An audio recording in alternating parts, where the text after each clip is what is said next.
Hey, I'm Paul Young. I represent the next generation of leadership. I'm a born and raised Memphian. I grew up in the Oak Haven area, son of Bishop William and Diane Young, who's done amazing work here in this community through the Healing Center.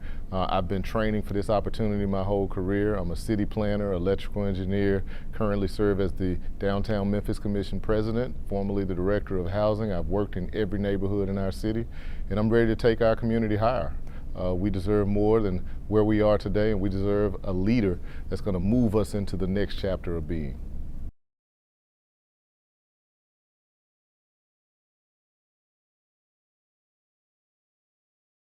I wouldn't say I didn't know it, but I would say it's more apparent now that Memphis has amazing people. I mean, the people of our city are, we're very diverse.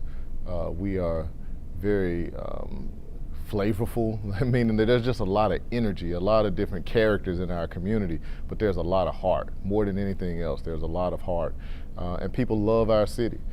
Things have been pretty dark. They felt pretty dark in our community. And I feel it, no matter what neighborhood I'm in, whether I'm in South Memphis, Westwood, East Memphis, Orange Mound, things have felt very dark. There's a lot of trauma, there's a lot of pain. What we see on the news daily, it's hurting our community, and people are still feeling optimistic though. They want something to feel hopeful about, and our campaign has represented that for many people, and that's why I work as hard as I do.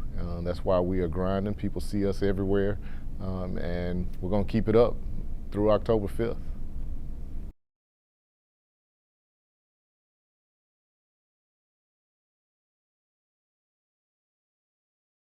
I am the only candidate that has been trained as a city planner. As city planners, we work to figure out how to put the puzzle pieces for neighborhoods together, whether there are the social programs, the educational opportunities, the community centers, the streets, the housing, the commercial businesses, and the districts.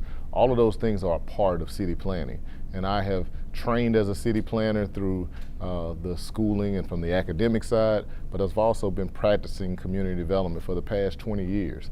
I understand city government deeply. There are projects in our city that would not have happened but for Paul Young. There are initiatives in our city that would not have happened. And I mean initiatives where people's lives are better, where they were able to stay in their homes because they got support from rental assistance or utility assistance, or they've been able to move into new quality affordable housing units as a result of the Affordable Housing Trust Fund that I put in place, or quality developments that were funded through Housing and Community Development. I am the only candidate in this race that has that depth of experience with doing the work on the ground. I was the one that has made many politicians look good because of the projects that we've been able to execute. And we need more of that. The people of our community need more of that. And I think that makes me unique.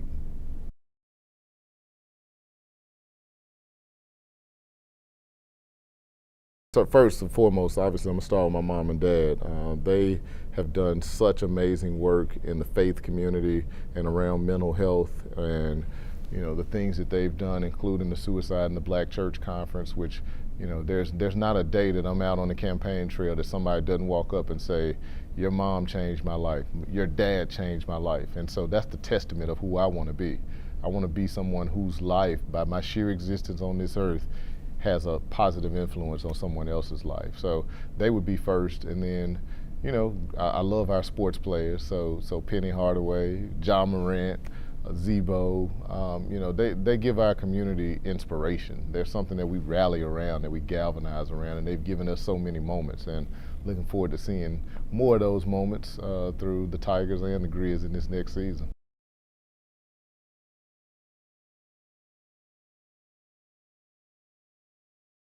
In the first 100 days, my goal is to make sure that we are bringing the players together around this public safety issue. I want to make sure that there's an urgency, that there's an urgency around pulling us to the table to say we don't get up until we figure out solutions. No more pointing fingers. No more saying it's his fault or her fault. It's our fault that the community is in the situation that we're in. And we need everybody at the table, the community stakeholders, the people, the judges, the district attorneys, the officers, the sheriff, everybody that plays a role in keeping our community whole.